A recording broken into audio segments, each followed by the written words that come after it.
Shalom to the elect of the nation of Israel, giving all honor, praises, and glory to Yahweh, Bahashim, Yahushai, Bahashim, Rakakadash, double honor to the apostle of GMS. Lord willing, this is edifying and straight to the point. The title of this lesson is going to be pretty much a LambBacking off of Apostle Rawchaa. Recently, he did a video or a lesson called This is a War. This is a warfare. And just to show you guys, GMS last stand. If you guys want to tap into it or tune into it, well, he has one that's called This is a Fight. So I believe that's what it is, actually. Yeah, This is a Fight. I believe that's the name. If that's not the name, then it's what's the other page? GMS last stand, GMS push harder. Bear with me. I'm gonna get right into this lesson, Lord willing. It's edifying. Yeah, I guess it's called This is a Fight. Yeah, that's what it's called. But I'm getting right into it, man, because this is a war that we're in, we've been harping on that. The brothers went into this last week at camp, and then, through the Spirit, brothers even sent, we've been talking about pretty much, Salaki, I don't got to be sending y'all, I don't got to show y'all what we talk about in our chat, but, yeah, this is something I wanted to focus on. Because, we could, through the Spirit, because we have the Spirit of the Most High, Lord willing, we are those men, we can extrapolate spiritual things out of carnal ways and manners and people. As we know, the book of Sun Tzu, Art of War, it's a carnal thing, where Moab or Ammon, whatever nation that guy is, I believe he's from the Asian part of the world. He goes into pretty much successful tactics, man, and this is a very good book. This is like a top 10 book. As we know, the Bible is the #1 book, but this book, a lot of people like it because, it is, and best believe a lot of this knowledge, wisdom, and understanding that this guy has in his book is, from the Bible, lesson 1, choose your battle. So in other words, be wise as a serpent, harmless as a dove. Timing is essential, is the point in time for the Lord for everything. Lesson number 3, know yourself, know the enemy, so, we know our enemy rusts as the iron. We know we are the sheep. We know our enemy is a snake, is a dragon. Lesson 4, have a unique plan. And our plan is really simple, actually, it's just trust in the Lord, have faith in the Lord, and do the work. So that is a unique plan because it's not like no other. No one else is doing this. Everyone else is Black Panther this or whatever the case may be. Lesson 5, disguise your plan. You see, we don't disguise, we don't need to, we know persecution is coming, so therefore, we use wisdom, we don't walk around with fringes and, Israelite, all on my chest, so, that's another part. And really, I'm just going off the top. I didn't even know I was going to utter these things, but, that's how you know how the Spirit works. Lesson number 6, the best way to win is not to fight at all. So, we know that this ain't carnal, so shit. We got to fight, though, because this is a war. Right now, we're going through hell, and right now there's no peace because we're in a land of confusion, So in order for us to get peace, which we would desire, who doesn't want peace? We gotta fight. So that rule really doesn't apply, but it does apply, carnally. We're not gonna fight. We're gonna lose every time because why? Esau is blessed as a sword. We're gonna get into the precepts too. Bear with me, Rawchaa. Lesson 9: no one profits from prolonged war. So, of course, none of these nations. AC thing just turned on outside, so I'm gonna go inside. Of course, as number 9 says, no one profits from prolonged war. We know that a war in Armageddon, that's not going to profit none of these people. It's only going to profit Yahweh, Bahashim, Yahushai, King David, the elect, and the 1/3, Well, the 1/3 isn't within the elect, and the 144,000 is within the elect, So, I hope you guys didn't get twisted off with that, me saying that. But, let's get right to the scriptures, Because this is a warfare, man, as we know it, and as the scriptures tell us. The book of 2 Corinthians chapter 10, starting at verse 3. For though we walk in the flesh, we do not war after the flesh. So in other words, we not looking to war after the flesh, man. We're not looking to fight Satan in this flesh, we got to battle it. We got to conquer it every day. We got to become that new man and work towards it. But we not low level like that, For the weapons of our warfare are not carnal, but mighty through the Most High to the pulling down of strongholds, you know. So we got a lot of strongholds, you know, coming out of the world. We're all in the Gentile state of mind. But the weapons that we have now, man, we have an arsenal, just like a soldier. You know, a soldier has guns, he has grenades, he has smoke bombs, he has a knife, he has a bulletproof vest, he has a helmet, he has all those you know, tactical things. Because he's fighting the flesh, he's fighting a warfare against the flesh, but we fighting the spiritual warfare. So we gotta be way high level and have way high level more equipment. And our equipment is, of course, gonna be divine intervention, you know, as the last bang, you know, as the ultimate weapon. But you know, is what the Lord gives us, which is faith, you know, his spirit, of course, you know, to see, because the things we're able to see, a lot of people can't see. And those who could, like, see it, they try to shun it away. You know, they want to hear smooth things. But, hey, we got to go through this thing. Verse 5, casting down imaginations and every high thing that exalted itself against the knowledge of the Most High, bringeth into captivity every thought to the obedience of a Mashiach. So, you know, all manners of lucre's sake, you know, we chaining those things up, man. We killing those things, man. All those temptations, all those demonic thoughts, you know, blasphemy, all that wickedness. That thing won't stand a chance, you know, when the Spirit is upon you. You know, when you're thinking with the Spirit, you know, when you're moving with wisdom, when you fear the Most High. Because you can't blame the Most High for wickedness, man. The Most High can't do nothing with a wicked person. Paraphrasing in book of James chapter 1. Con. And, you know, we always go to this precept right here. Let me turn on the good night, because folks be hitting me up and then Satan be disturbing the thing, man. But yeah, as we know in the book of Ephesians, this let us know what kind of word we're in. You know, we usually like to go to chapter 12 and then we close that, you know, but we're gonna go through a few verses in this, because this is a mighty chapter.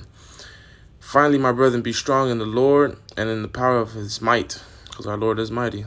Verse 11, put on the whole armor of the Most High, that ye may be able to stand against the wiles of the devil.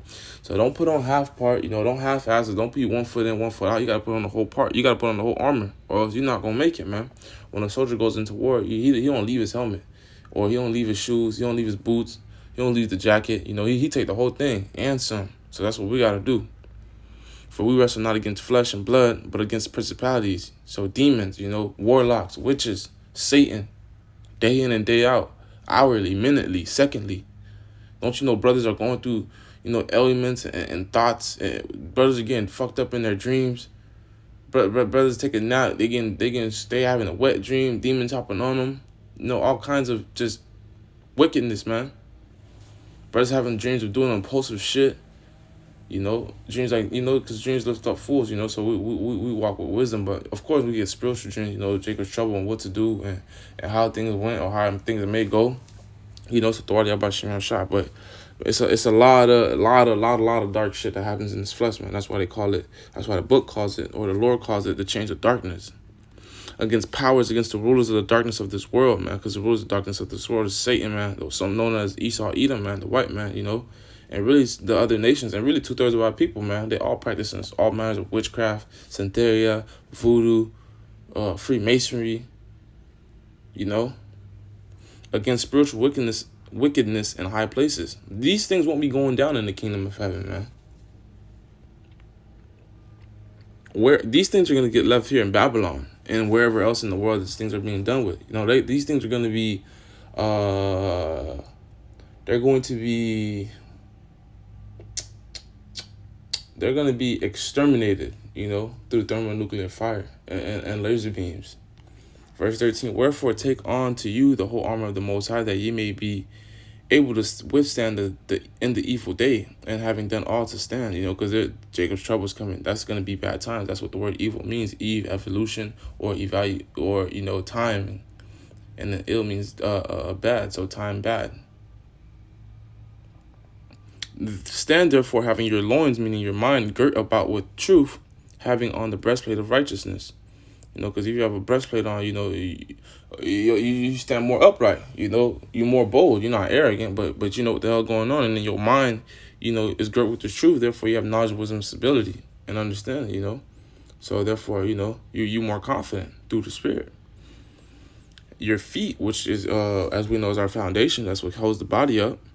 Shod with the preparation of the gospel of peace, you know, so we know Good news is coming, man.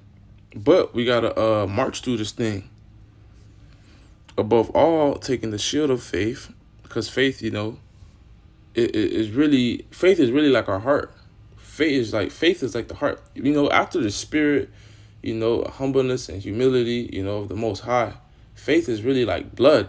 Faith is life. You ain't got no faith, you ain't got no money.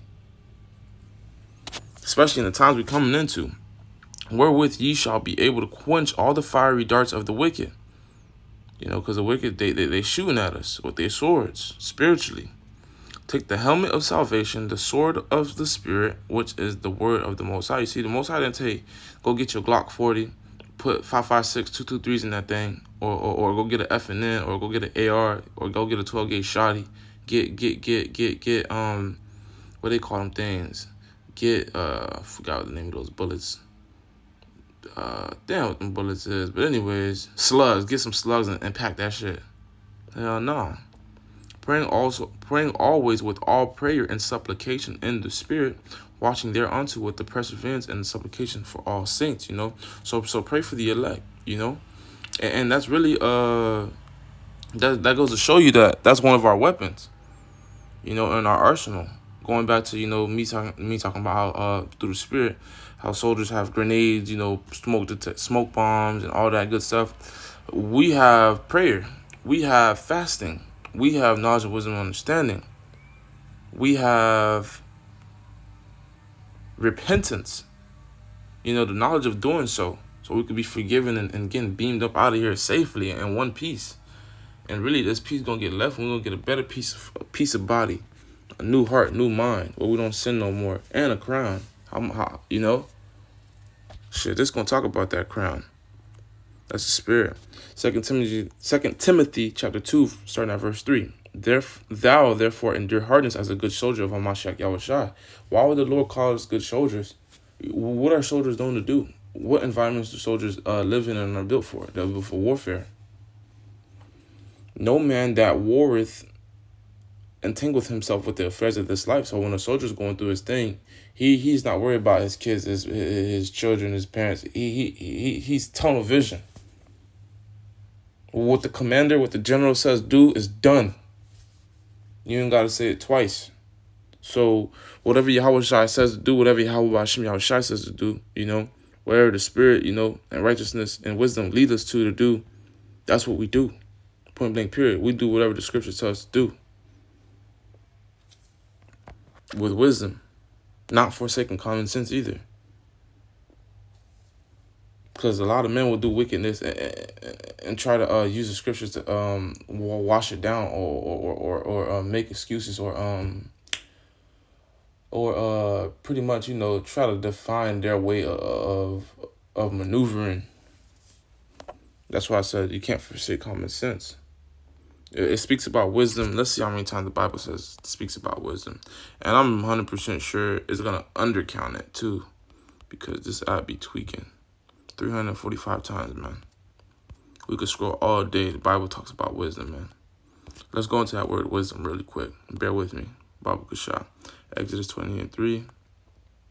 That's the first time it looks like wisdom is brought up. Exodus 20:3.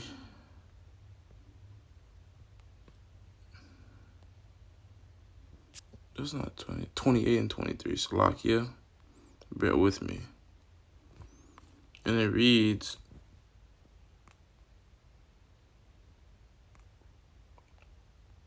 wisdom. Skill in war. Look at that. Skill. So wisdom is having skill, man. So wisdom is not just being a genius or being wise. Wisdom is literally a skill. So how you see certain athletes could cut, jump, and dive. I don't know if you guys ever played GTA where you click both analogs, but it's pretty much being tapped in, man, to another level, man. Because you have to understand, what do they say? A common phrase in Babylon is common sense isn't so common. That's very true, man. And we see with our women, 2/3 of our people, wisdom ain't common, man. Wisdom is not easy for these people. We're not going to act like we the wisest or we've always been wise, but, shit. We wise men. We got to call it what it is. that he may please him who hath chosen him to be a soldier. So we have been chosen, Lord willing, we are those men to be a soldier of Mashiach Yahushua. We have been chosen to go through this war and not to lose this battle, man. And endure to the end, Lord willing. And if a man also strive for masteries, yet he is not crowned, except he strive lawfully. So LeBron James is crowned on this side. Bill Gates is crowned. Who else is crowned? Mike Tyson, Michael Jackson, Lil Wayne, all type of men, but they didn't strive lawfully, right? So who's going to be crowned lawfully and who's actually going to be crowned for striving for the masteries is the elect of the nation of Israel. So-called black people, so-called Hispanics, so-called Brazilians. And I'm saying Hispanics and Brazilian because I learned Brazilians aren't Hispanics because they weren't conquered by Spain. I might be wrong, but I was talking to this Brazilian the other day. But continuing on, you so-called Native Americans as well, man. But Lord willing, this is edifying, straight to the point and edifying. I want to say shalom, shalom, shalom, shalom.